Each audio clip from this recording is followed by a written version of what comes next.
Bienvenidos a todos los que están en la sala de Antropoceno y después a aquellos que lo disfrutan semanalmente en nuestros canales Antropoceno en YouTube y Antropoceno Podcast. Ya estamos en la sexta temporada y estamos viviendo mundos vinculados con las redes, con las pantallas, y justamente sobre ese tema, bajo el título Viviendo entre redes y pantallas, hemos convocado a Gustavo Efrón, que es comunicólogo, editor y educador. Para quienes no lo conocen, él es licenciado en Ciencias de la Comunicación de la UBA y magíster en Ciencias Sociales, en Educación en Flasco, profesor de la Universidad Nacional de La Matanza y la Universidad Tecnológica Nacional, profesional pedagógico de la Secretaría de Educación de la Nación, director del periódico Nuevación, tiene trayectoria docente en la Facultad Latinoamericana de Ciencias Sociales, Flaxo y la UBA, y fue creador y director de la licenciatura en Ciencias de la Comunicación de la Universidad de Flores. Así que podemos hablar de varios temas, pero el foco hoy es la comunicación, viviendo entre redes y pantallas con Gustavo Efrón. Bienvenido, Gustavo.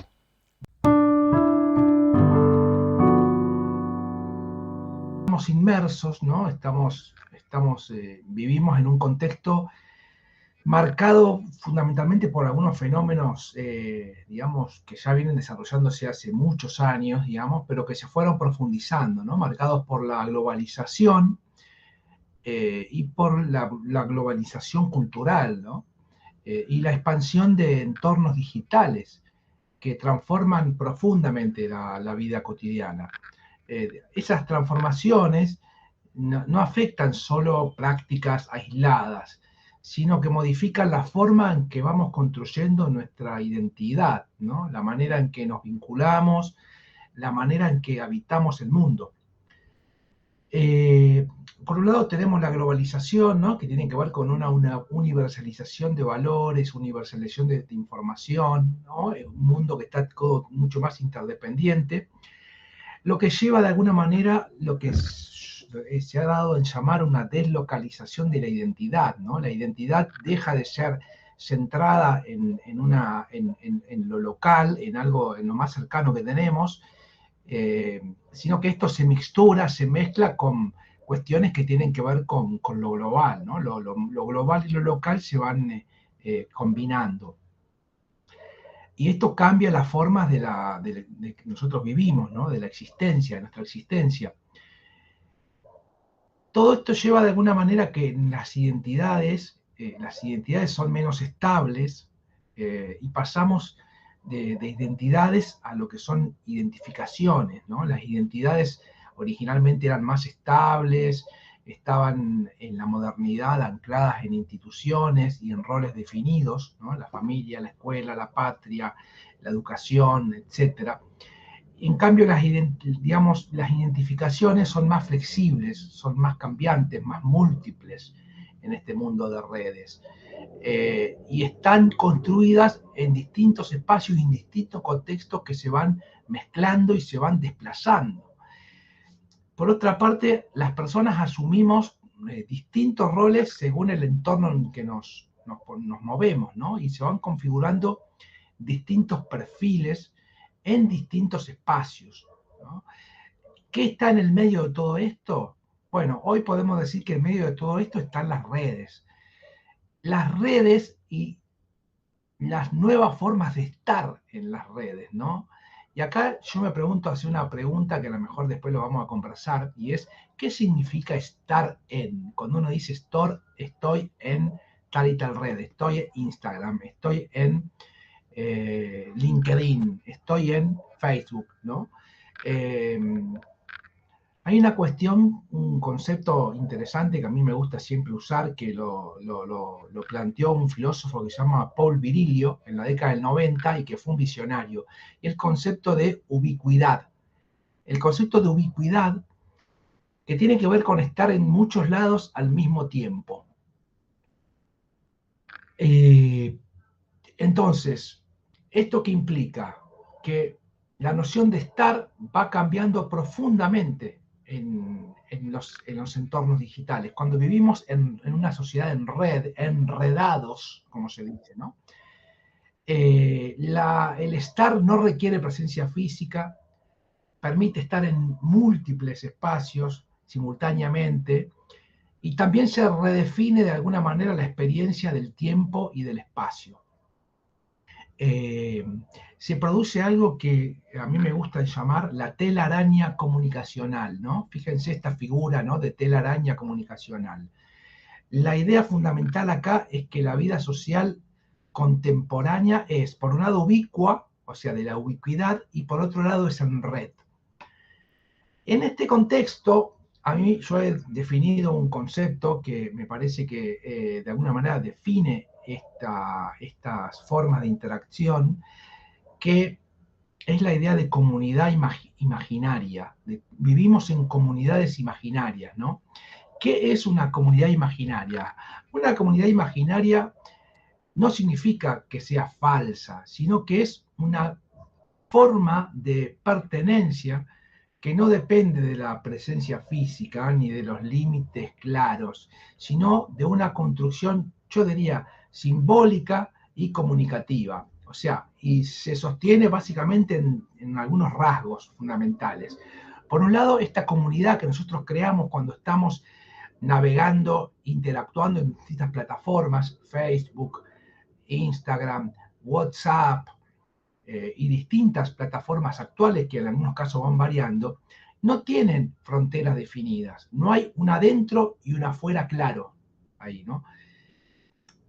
Y por otra parte, no requiere interacción constante. Se puede pertenecer sin estar siempre activo, ¿no? Se va construyendo a través de la comunicación, ¿no? Mensajes, redes, intercambios, incluso la posibilidad de conexión permanente, de estar todo el tiempo permanentemente conectado, sabiendo que del otro lado hay un otro que en algún momento, yo me imagino que el otro me va a estar escuchando. Yo imagino que el otro está ahí. Tengo como una comunidad que tampoco tiene un, un, un, un límite claro, no tiene decir, bueno, estos son. Una comunidad de pares indeterminada, a lo mejor, ¿no? Porque no sé dónde empieza y dónde termina. eh, es una red de pertenencia, ¿no? De alguna manera construida simbólicamente, que no tiene límites territoriales claros, que está sostenida por la comunicación y la sensación de estar conectado con otros todo el tiempo. Es múltiple, o sea, se puede pertenecer a varias a la vez, no es que perteneces a una sola comunidad. Es inestable, ¿por qué? Porque cambia permanentemente. Es difusa, porque no sabemos exactamente quiénes la integran. Qué sé yo, redes sociales, grupos, espacios de afinidad donde no conocemos a todos, pero sentimos de alguna manera de pertenencia. Y ahí me gusta utilizar una metáfora que yo la he desarrollado bastante en algunas de las clases que di y demás, que es la metáfora de cinta de Moebius, ¿no? La cinta de Moebius, que todos la conocerán, es una figura que tiene una sola cara y un solo borde, ¿no? Si uno la recorre, no puede distinguir claramente entre interior y externo, ¿no? Va así, entrando y saliendo todo el tiempo, ¿no? ¿Y qué significaría esta metáfora de la cinta de Moebius aplicado a la idea de las comunidades imaginarias? Que no hay una separación clara entre un adentro y un afuera, entre el pertenecer y el no pertenecer, que se entra y se sale de manera continua, que la pertenencia es gradual, no absoluta, y que de alguna manera la comunidad funciona como una cinta de Moebius porque no tiene límites fijos. Uno puede estar más o menos involucrado, entrar y salir, sin que haya una frontera clara que defina quién pertenece y quién no. Y ahí yo pienso otro concepto que me parece muy interesante para pensar esto, que después lo vamos a conversar en la charla, en la conversación, que es la idea de un continuum, yo le llamo continuum comunicativo, una continuidad comunicativa, ¿no? Que ahí las formas de pertenencia ya no son ni fijas ni delimitadas, o sea, no hay límites claros entre adentro y afuera, hay dinámicas cambiantes. Este continuum comunicativo es, de pronto, yo estoy en esta comunidad, no empieza el día diciendo hola, buen día, ¿cómo les va? Y cuando termina el día dice, bueno, nos despedimos, hasta mañana, nos vemos, sino que estamos todo el tiempo en ese devenir, en ese hilo comunicativo, digamos, a la mañana continuamos una conversación que siguió el anterior, es como una conversación flotante que está siempre presente, ¿no? Eh,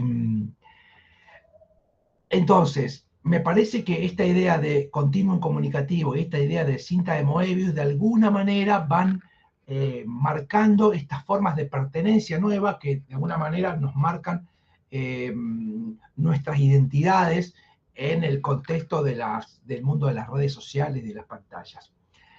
Hay otro concepto que me parece importante, que a mí me gusta trabajar, que me gusta compartir, que es la idea del ser compartido, ¿no? Y la idea de la autorrepresentación.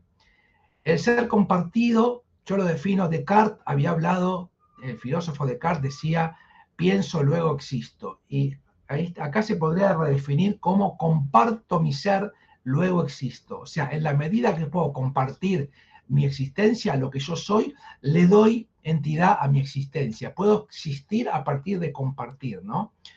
Hay una antropóloga argentina que vive en Brasil, que a mí me gusta mucho, que se llama Paula Sibilia, que ella habla del show del yo, ¿no? Está todo el tiempo en las redes exponiendo la espectacularidad del yo, ¿no? O sea, es la exposición de lo privado, de lo íntimo, ¿no? Y entonces, en este mundo donde estamos todo el tiempo exponiendo rasgos de los privados, buena parte de la sociedad, no quiere decir que uno u otro, puede ser que yo más, otro menos, pero a nivel tendencia, ¿no?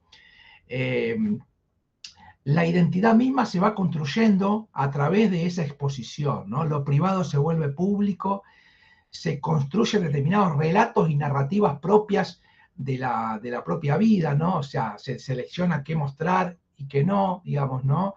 Es como una construcción, cada uno va construyendo un modelo comunicativo y un relato propio, una autobiografía pública, ¿no? Que vamos compartiendo. Esta autorrepresentación que hacemos pública, y por otro lado, también hay una sobrerepresentación. ¿Por qué una sobrerepresentación? Porque el ser nuestro se produce exclusivamente para ser compartido. Ese ser que existe ahí no es un ser íntimo, no es un ser que se transforma, que es algo íntimo y que luego se transforma. El ser mismo se produce ya para ser compartido, porque en la medida que yo sé que me están viendo, ya las cosas que hago, la manera en que hablo, la manera en que me expreso, está de alguna manera moldeado por la idea de que es algo público. Entonces ya no es algo que lo hablo íntimamente y me están mirando, está hecho para que me vean, digamos, ¿no? La visibilidad se vuelve de esa manera central, ¿no? Y de alguna manera todo eso implica también la búsqueda de cierto reconocimiento y de cierta validación, ¿no? De cierta validación que en la medida en que consigo ese reconocimiento, que consigo esa validación, afirmo mi propia identidad y afirmo mi propia existencia. En ese sentido, eh, esta existencia de la que yo hablo no se puede decir que es falsa ni real. Es virtual. Lo virtual condensa lo real y lo falso, porque las cosas que suceden efectivamente suceden. De hecho, esta charla, esto que estamos hablando, está sucediendo y es virtual. Quiere decir que no es que hay una cosa, hay gente que dice en la vida real y en la vida falsa. No, hay un nuevo estatus de la existencia, una nueva manera que tiene que ver con la existencia de lo virtual, ¿no? Que ahí está de alguna manera, todos los límites están borroneados entre lo real y lo falso, entre lo virtual y no, porque y más con hoy por hoy, con la inteligencia artificial y lo que se llama el régimen de la posverdad, sobre el cual no me voy a meter porque sería para otra charla, digamos, la idea de la posverdad. Eh, entonces, los límites, en este contexto, los límites entre lo real y lo ficcional se vuelven difusos, ¿no? No hay dos mundos separados, lo real, lo ficcional, sino que se van construyendo de alguna manera relatos de nuestra propia vida, de la vida en general, ¿no? En el contexto de las redes. Y lo virtual entonces se vuelve una dimensión de lo real, no algo falso, sino una dimensión. De esta manera uno puede decir que lo digital no reemplaza la realidad, sino que de alguna manera lo redefine. Lo digital redefine lo real, no lo reemplaza. ¿Qué está en el medio? Bueno, el aparato fundamental que tenemos para para pensar esto es el celular, ¿no? El celular como artefacto cultural, sobre todo a partir del surgimiento de los smartphones, ¿no? En el año 2010, que de alguna manera son artefactos culturales que son un aparatos multiservicio que combinan una cantidad de prestaciones tremenda, donde al fin y al cabo todo termina pasando por ahí, ¿no? Es muy interesante cuando uno va en cualquier lugar y ve la gente con los celulares, que de alguna manera le da luz y brillo a una cotidianidad que parece ser opaca, ¿no? La gente está sentada en una estación de tren, en un colectivo, en cualquier lado, tal vez con el tedio cotidiano, el aburrimiento, la oscuridad, la opacidad de la vida, y de pronto el celular aparece como esa ventana al mundo que me da esa luz, ¿no? Que me da esa... Después tenemos que ver qué pasa con todo eso, todas las consecuencias que tiene todo eso, ¿no? Pero bueno, eso es para una conversación más larga, o bueno, lo podemos conversar. Eh, Esta idea de conexión permanente, ¿no? Que estás todo el tiempo conectado, que estás todo el tiempo disponible, ¿no? Esta idea de matar el tiempo, ¿no? Eh, de alguna manera el celular que organiza la vida cotidiana. Esta idea de comunicación constante, estos múltiples espacios que se accede simultáneamente, el concepto de la ubicuidad, y por otro lado, el celular como un centro fundamental de la gestión del tiempo y del vínculo con otros, ¿no? El celular de alguna manera es el dispositivo que materializa de manera más constante y sonante esta forma de vida en red. Entonces, ajustándome al tiempo que me planteó Javier, y creo que más o menos ya estamos en los tiempos, y para dar luego lugar a la conversación, podríamos decir como cierre que estos procesos muestran una transformación profunda en las cuales estamos inmersos y aparte con un régimen de velocidad tremendo, ¿no? Porque hay una cosa que se llama la aceleración de la historia. Antes las cosas, los procesos demoraban mucho más tiempo en desarrollarse, ¿no? Todos los procesos. Y la aceleración del tiempo que tiene que ver con el régimen de velocidad que impusieron los medios de comunicación, originalmente los medios de transporte, desde el barco al tren, hasta la radio, la televisión, y luego también, digamos, todos los medios de transporte y los medios de comunicación fueron imponiendo un régimen de velocidad a llevar al tiempo cero, ¿no? Donde de alguna manera el tiempo venció el espacio. Y en este contexto, donde el tiempo vence al espacio, se producen entonces estos fenómenos, ¿no? Que tienen que ver con estas identidades más inestables, estos vínculos en red, esta exposición del yo permanente, ¿no? Y una vida que en definitiva está atravesada por las pantallas, y de hecho acá estamos todos frente a una pantalla.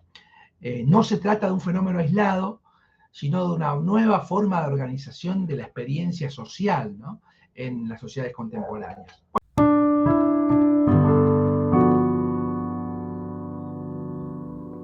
Gustavo, estuviste hablando un poquito del tiempo, del espacio, y vos sos docente y también tenés que ver con el periodismo. ¿Qué vínculo hay entre las redes y el periodismo, si querés? Y después damos las palabras al resto de la gente. Bueno, el periodismo hoy por hoy básicamente tiene un lugar de plataforma de expansión en las redes, pero que es una expansión que no es una expansión inocua, sino que es una expansión que transforma la misma lógica de comunicación. Es decir, la lógica de las redes es una lógica de visibilización absoluta centrada en la imagen y en dos o tres frases contundentes. El 90-95% de la gente que consume redes, que entra en las redes, no entra a leer los artículos, no entra a leer las notas. Lo tengo estandarizado en las estadísticas del periódico, y comenta, hay muchos más comentarios que gente que entra a leer las notas.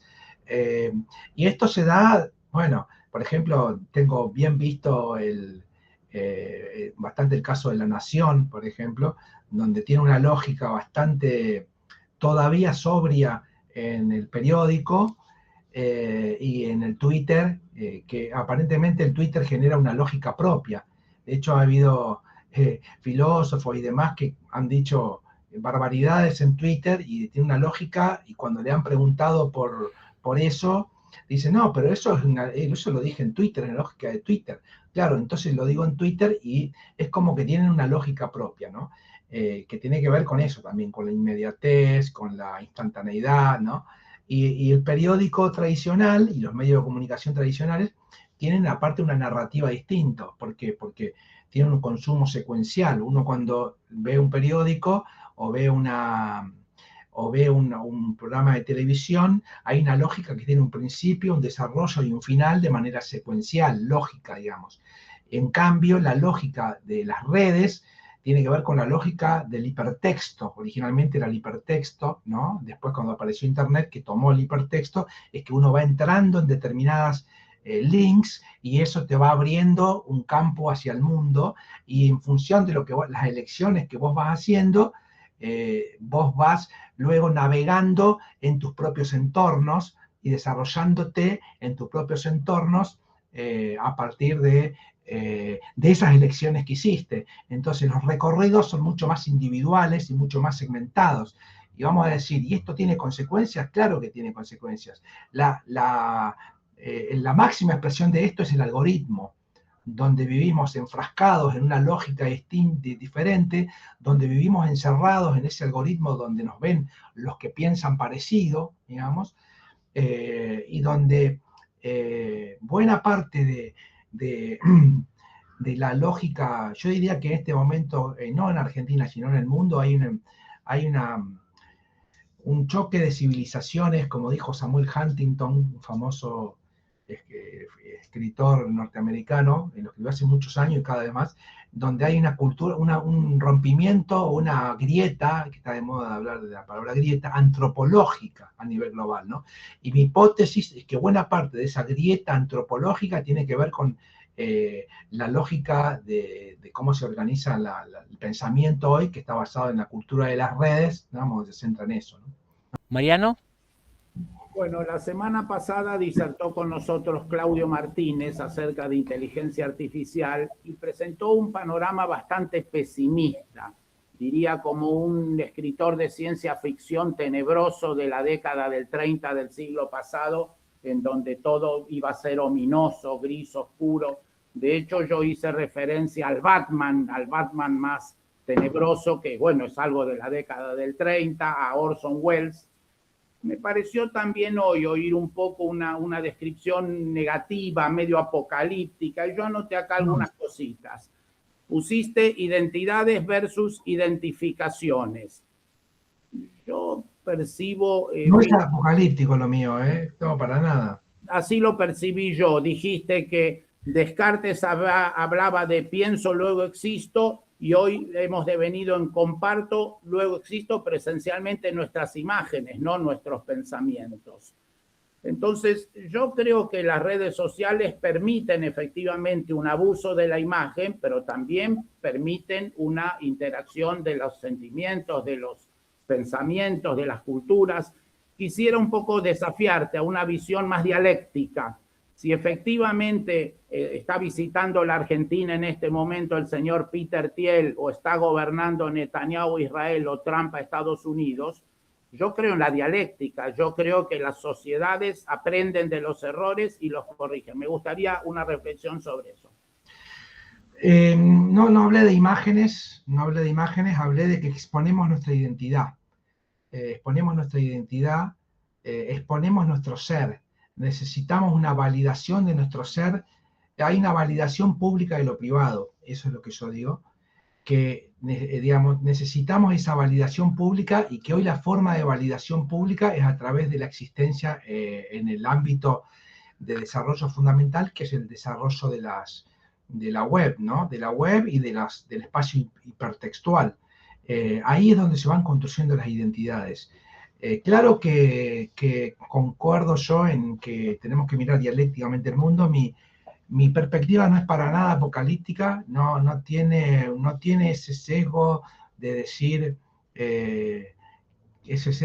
bueno, parece que ahora porque nos exponemos, esta crítica un poco moralina de porque nos exponemos, entonces dejamos de tener una esencia. Primero no creo en las esencias, creo en las contingencias. no creo en la esencia del sujeto. Estamos en una época que ha roto con el esencialismo, ¿no? Y me parece que justamente el pensamiento dialéctico lleva a esta mirada más que tiene que ver no con una idea de un principio, un desarrollo y un fin de nuestro pensamiento binario, sino que tiene más que ver con la multiplicidad, ¿no? Lo múltiple del ser humano. Y de hecho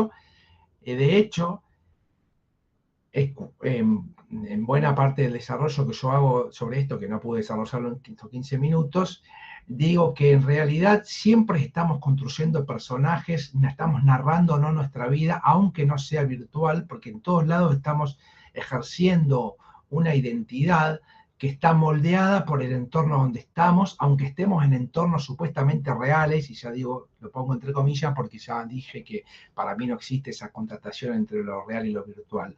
Y entonces, cuando somos profesores, cuando somos padres, cuando somos jugadores de fútbol, cuando somos periodistas, cuando somos trabajadores, en distintos roles, tenemos una construcción identitaria que se va moldeando también en función de los distintos entornos que vamos desarrollando. Es decir, que no es que solamente en la red uno va moldeando una identidad prefabricada, sino que se va construyendo de manera dialógica, ¿no? Eso en los distintos entornos.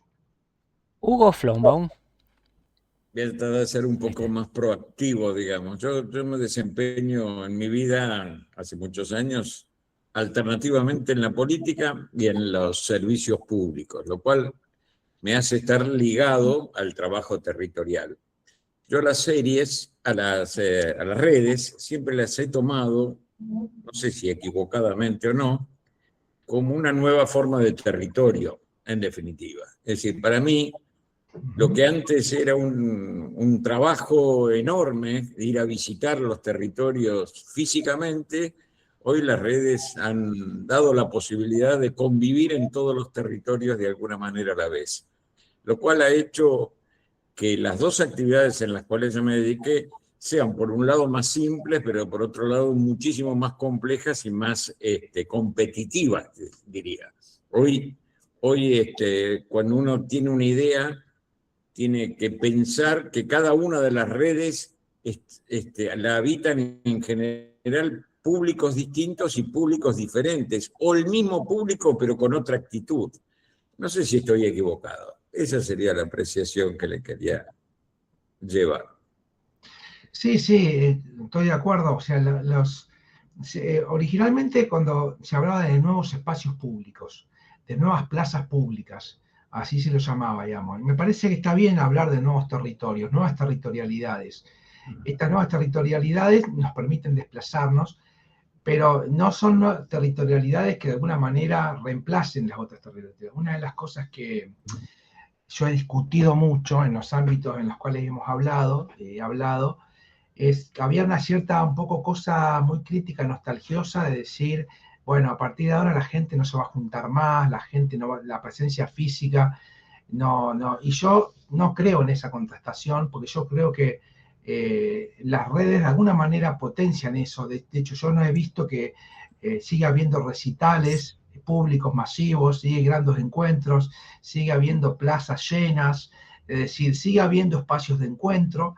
Y no creo que las redes reemplacen o sustituyan creo que hay una potenciación muy grande de ese espacio, ¿no? Del espacio. De hecho, había una discusión que tenía el mismo tenor en su momento, cuando se hablaba, en su momento, de la educación a distancia, también se hablaba como que la educación a distancia iba a reemplazar de alguna manera la educación presencial, y luego se hablaba de que en realidad la educación a distancia iba a generar oportunidades o espacios así donde la educación presencial no tenía la posibilidad de alcanzar, ¿no? Hoy ya estamos en otro entorno, pero sería ponerme a hablar de educación a distancia es un poco, lleva más tiempo, pero bueno, lo traigo porque tiene un aspecto en común con lo que estás diciendo. Darío Pico. ¿Hasta qué punto se puede decir que el predominio de las redes sea un fenómeno espontáneo o provocado?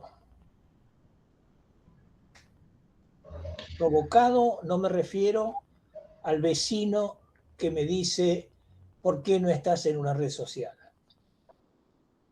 Provocado, digamos así, como muchas veces hemos visto campañas destinadas a provocar actitudes personales y sociales con orientaciones determinadas. Bueno, tocas un tema que a mí justamente he discutido bastante sobre esto, por el concepto de espontaneidad, ¿no? Que yo creo que el concepto de espontaneidad es un concepto bastante idealizado, como que existe una espontaneidad, y yo creo que en general no existe tal espontaneidad. Muchas veces la espontaneidad se ha utilizado muchas veces para contrastar o condenar o criticar el concepto de organización, digamos, ¿no? Por ejemplo, cuando dicen, bueno, la gente fue y espontáneamente a una plaza, o fueron autoconvocados espontáneamente en un lugar, y en realidad no existe esa espontaneidad. En todo caso, son otras formas de organización, otras formas de inducción, otras formas y lo que intentan ese concepto es, digamos, denostar el concepto de organización, ¿no? Que las cosas ocurren y funcionan porque hay alguien que la organizó, ¿no? Porque hay una organización. Me parece que, y este concepto de espontaneidad tiende de alguna manera a fomentar este concepto un tanto, digamos, ilusorio de la libertad y la autodeterminación de las personas, ¿no? Como si solas todos pudiéramos decidir algo en forma autónoma y espontánea y no estuviéramos influenciados por nada ni por nadie. Y siempre estamos influenciados, siempre estamos en una red donde estamos influenciados por los medios de comunicación, por las redes, por distintas usinas y agencias, y demás, digamos. Hoy por hoy, mucho más todavía, porque hay una concentración mucho más grande de quienes deciden y quienes fomentan. Mismo, bueno, obviamente, Google, WhatsApp, Facebook, Instagram, y son grupos que son dueños una persona o un grupo de personas que terminan moldeando y definiendo formas de pensamiento y formas de interacción, ¿no? Y entonces, esta idea de espontaneidad, esto supuestamente genera una ilusión de espontaneidad, como que yo ahí sí puedo ser espontáneo, ahí sí puedo participar, pero en realidad no soy espontáneo ni participo, sino que en realidad estoy respondiendo a determinados formatos, a determinadas formas de expresión que está muy bien canalizada y que solamente podemos elegir entre ese tipo de formatos, ¿no? Y entonces me parece que esta idea de espontaneidad tiene esa, de alguna manera, no es inocua y tiende justamente a contrastar y a querer romper o a querer denostar la idea de organización, ¿no? Eso es más o menos lo que estaba pensando a partir de. Muy buena pregunta. Alex, tu turno, Alex Daciano. ¿Qué tal? Brevemente. Cuando estamos hablando de pertenencia, territorialidad, que estuvo hablando Hugo, la propiedad en sí, no es un espacio de antropoceno, no es el dueño antropoceno, el dueño es Meta. Vale decir, el usuario se está transformando por un ánimo domini en propietario de algo que realmente le es ajeno. En el medio de todo eso, sirve a Meta, sirve a X, a todos para recolectar data inductiva. Vale decir que es donde se produce fenómeno espontáneo, pero no es espontáneo. ¿Por qué no podemos aceptar que tan solo tenemos un ánimo domini sobre este espacio, pero que no es nuestro, le pertenece a Meta? Esa es la primera pregunta.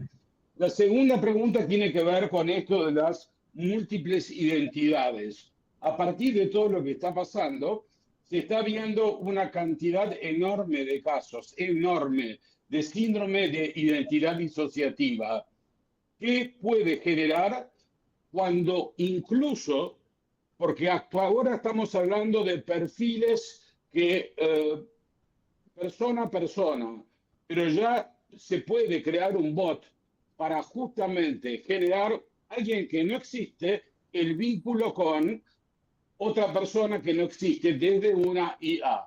Gracias. La primera, entonces, yo creo que hemos renunciado ya a nuestra propia... ya hemos decidido que si queremos participar de este espacio, y si no, hemos decidido compartir o entregar o regalar nuestro espacio individual a la participación pública. Hemos decidido, de carácter voluntario, participar de un espacio en la cual hay una vigilancia electiva, de alguna manera.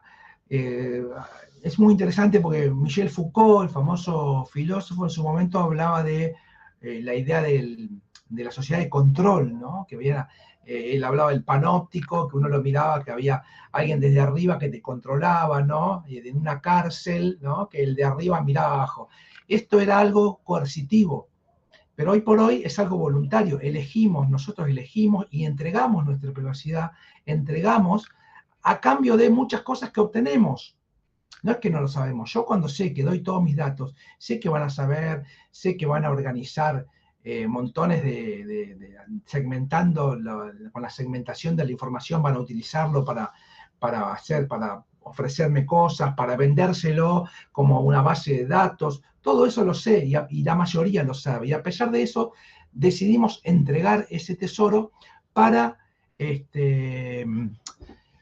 poder, de alguna manera, participar en el único lugar donde pareciera que se puede dar la comunicación colectiva, hoy por hoy, como de manera, digamos, instantánea y permanente, complementado, obviamente, con el espacio real, ¿no?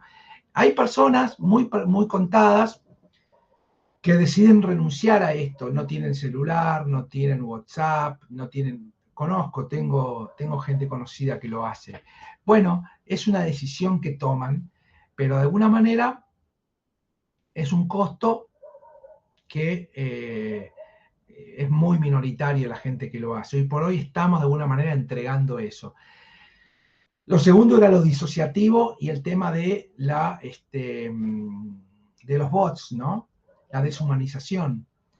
Me parece que se abre con la inteligencia artificial un campo que todavía es un campo... Hoy estamos, yo diría, en la prehistoria de la inteligencia artificial. Es inimaginable lo que pueda suceder. Yo miraba, seguramente algunos de ustedes habrán visto la serie Black Mirror, que es una serie que si no la vieron se la recomiendo, que es una serie de hace bastantes años, pero que anticipó de manera increíble muchos de los fenómenos. Tiene creo que 5 temporadas, Black Mirror. Increíble muchos de los fenómenos actuales de la inteligencia artificial. Hay montones de capítulos, yo los uso, algunos de ellos para mis clases. Me acuerdo uno, por ejemplo, que había una chica que se le había muerto el novio y que había quedado de alguna manera moldeada mediante los aspectos de su personalidad. La inteligencia artificial lograba crear esa humanidad o recrear esa humanidad y ella estaba todo el tiempo hablando con su novio como si estuviera vivo. Esta es una serie que la produjeron hace bastante tiempo y sin embargo todas esas cosas que en algún momento parecían una cosa, decir, bueno, esto es para divertirnos un poco, ciencia ficción, termina siendo real. Y la ciencia ficción muchas veces permite esa proyección, aunque no siempre puede imaginar lo que va a venir. O sea, nunca puede, digamos, los supersónicos, por ejemplo, pudieron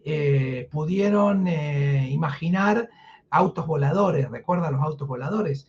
Pero hoy por hoy todavía no existen los autos voladores, creo que por una cuestión de organización del espacio aéreo, que sería muy difícil, pero no pudieron imaginar la existencia de Internet. Quien sí la imaginó fue Isaac Asimov. En el año 1982 desarrolló esta idea de Internet. Entonces, todos estos fenómenos, de alguna manera, uno los puede ir advirtiendo y anticipando. ¿Cuánto podemos saber de lo que está viniendo? Y es poco. Nos quedan unos 12, 13 minutos de reunión para cerrar y el próximo es Mario Lanari. Sí, muy, muy interesante. Me preocupa un poco todas las tensiones, digamos, entre la sociedad, los gobiernos y las libertades individuales. Mi pregunta es, ¿qué iniciativas regulatorias hay en el mundo, en algún país desarrollado, y dónde está Argentina? No hay casi iniciativas regulatorias, digamos, porque el tema de la gobernanza del entorno digital no tiene, digamos, es mundial, es global, y como sabemos no hay leyes globales, no hay leyes efectivas, ¿no? De hecho, no hay leyes globales ni siquiera en los espacios. La ONU ya no puede determinar absolutamente nada. No puede determinar que no existe una guerra, por ejemplo. Y tampoco puede regular aquello. Hay un ejemplo muy interesante.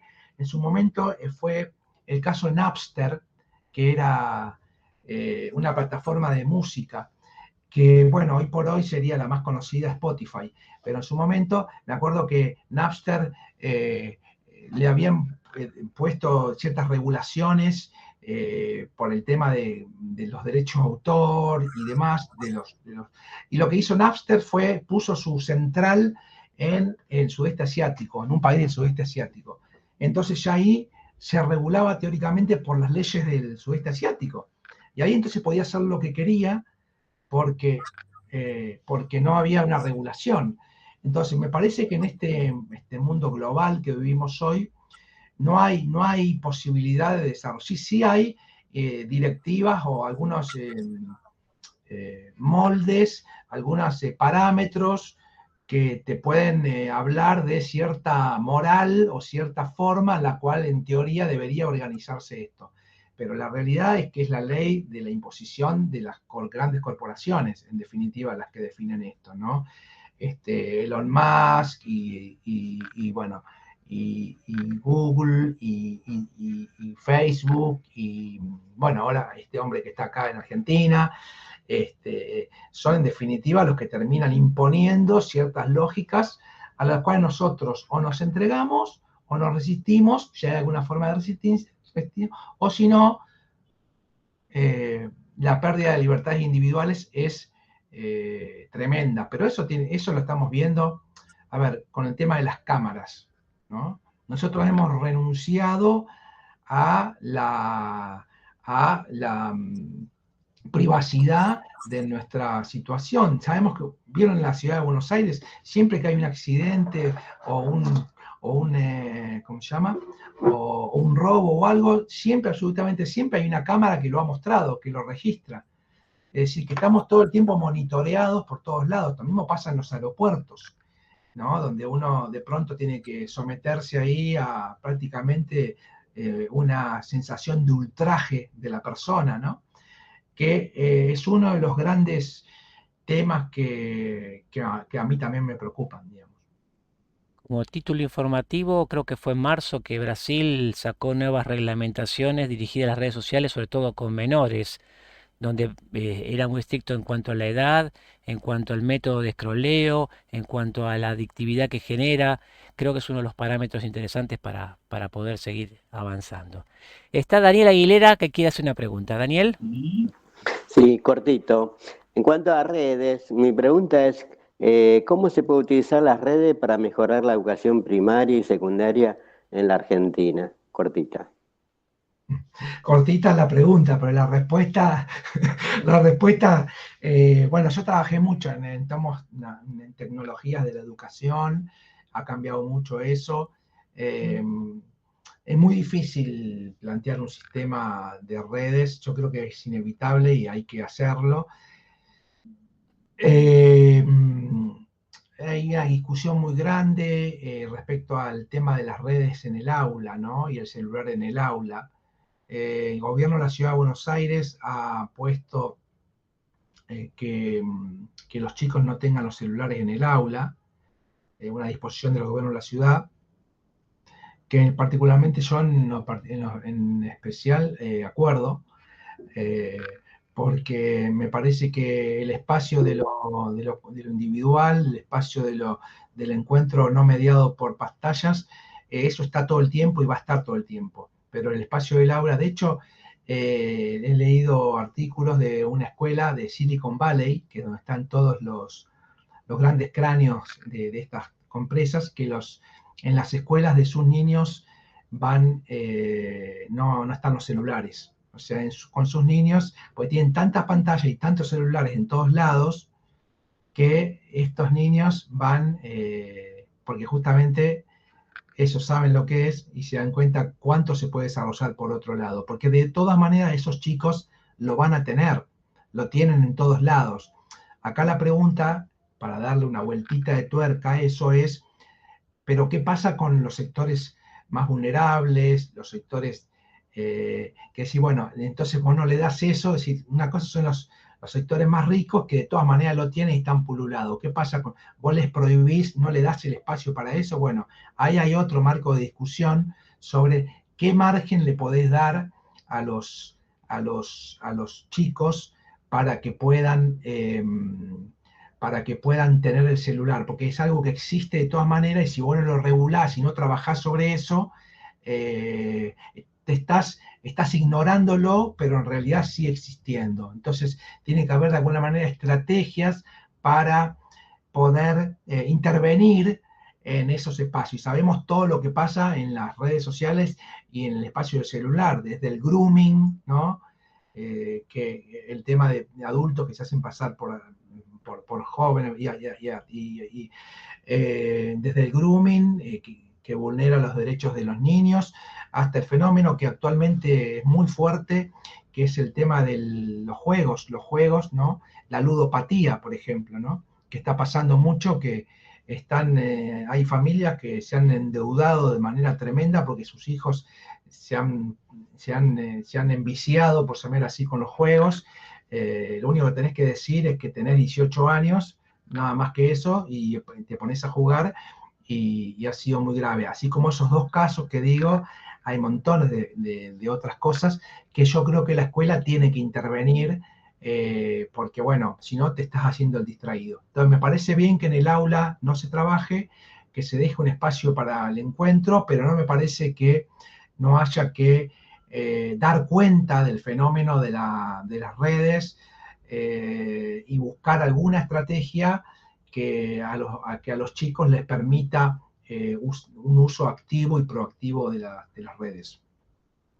Es muy llamativo, hay un colegio acá en Capital Federal que ya se puso al mando de este tema, y comentaban cómo en el transcurso de estos 2 primeros meses volvió a haber ruido en el patio, chicos jugando y hablando, que hasta hace un tiempo estaban todos con sus pantallas, era muy fuerte. Huguito Flombaum. La idea sería, yo veo que las estructuras institucionales de los países o de las naciones corren de atrás respecto de el desarrollo de las comunicaciones entre la gente hoy por las redes. Sí, exactamente, es así, es un poquito lo que yo traté de decir cuando me preguntaban sobre el tema de qué posibilidades hay de regular el espacio o de generar, y es imposible, porque es un espacio global que no podés interferir. Sí podés hacer algunos intentos de control, que se tienen que hacer de todas maneras, pero es un espacio ingobernable de alguna manera. Es un espacio muy, muy complicado, y como vos decís, los estados nacionales quedaron viejos en sus formas de organización frente a esta gobernanza global del espacio cibernético, por llamarlo así, ¿no? Es así. Flavia, y cerramos la tranquera. Flavia, te escuchamos. Sí, justamente ustedes hablaban del tema de la regulación. Bueno, saben, yo soy abogada y uno de los temas que hablamos es que se pide regulación, pero ¿es posible regular? Primero. Segundo, además de si es posible regular fácticamente. La segunda pregunta es, ¿en base a qué regulamos? Porque si esto cambia aceleradamente, desde el 8 de febrero hasta ahora hubo una revolución en inteligencia artificial y no podemos anticipar los cambios que se vienen. Lo que regulemos hoy ya va a estar obsoleto la regulación. Entonces, la pregunta es si en lugar de regulación no tenemos que pensar en otros mecanismos, que no será autorregulación. La verdad que soy bastante cínica, no estoy tan segura que se pueda autorregular, pero yo desde el derecho veo muchas dificultades con los sistemas jurídicos que tenemos de regulación. La pregunta es algo que todavía no conocemos, pero uno de los riesgos es no conocemos la materia que vamos a regular y segundo, los cambios son mucho más rápidos de nuestra capacidad de regulación, ¿no? Eso, gracias. No, coincido en todo. Yo creo que es verdad que es muy difícil porque está todo en permanente desplazamiento y al estar todo y aparte los cambios son exponenciales y al ser los cambios exponenciales todo lo que uno hace son casi como movimientos lentos frente a una velocidad que nos va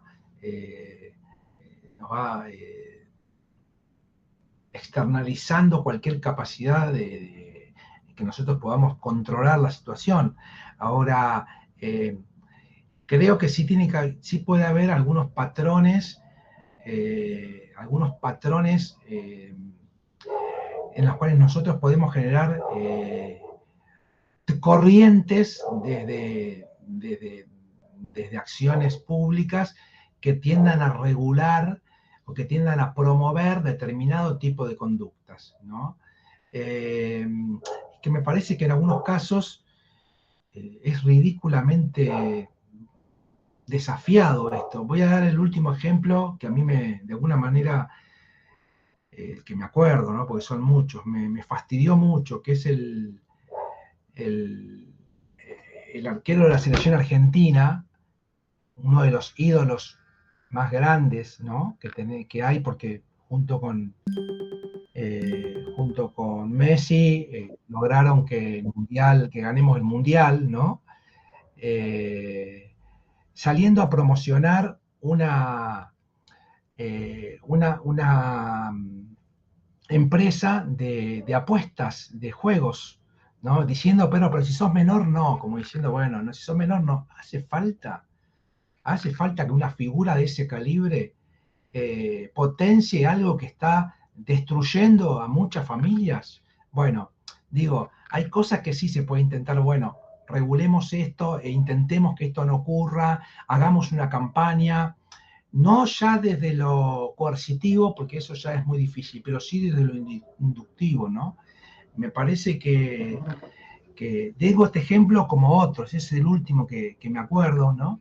Donde digo Perdón, hay otro ejemplo que nosotros hay otro ejemplo que vemos en los jóvenes, cuántos se dedican a las criptomonedas. En lugar de pensar en un futuro laboral, la especulación con las criptomonedas, otro de las problemáticas que estamos viendo también. Sí. Las criptomonedas también, digamos. Esta lógica de, bueno, ¿para qué vas a ir a trabajar? ¿Para qué si en realidad si aprendes esto, te generás ya tu propio trabajo y podés desarrollar y vas a ganar mucho más de todos estos giles, digamos, que se dedican a trabajar por un salario, ¿no? Bueno, eso que en definitiva hay algunos que sí, efectivamente, son muy creativos y van a poder aprender esa lógica y van a ganar mucha plata, que eso es así, como siempre pasa, y después va a haber una gran mayoría que va a perder mucha plata y que va a perder, por otra parte, la cultura de organización que implica el trabajo, ¿no? Sí, coincido totalmente. Gustavo, se nos cumplió el tiempo, así que te pido solamente una reflexión final y nos despedimos. Bueno, más que nada agradecer. Me pareció muy interesante las preguntas, el tenor de las preguntas, muy específicos, muy puntuales. A mí en particular este es un tema que me preocupa, no desde el punto de vista, digamos, de una alarma, sino que creo que estamos viviendo tiempos, como dije hace un rato, de una aceleración de la historia mucho mayores, mucho, digamos, las cosas, las tendencias y las formas de vida van cambiando de manera cada vez más vertiginosa y exponencial. Y no, si yo 10 años para atrás no podía imaginarme cómo estaría viviendo hoy, no quiero pensar de acá a 10 años de qué cosas estaremos hablando. Muy agradecido. Nos despedimos en Antropoceno hasta la semana que viene. Muchas gracias a todos.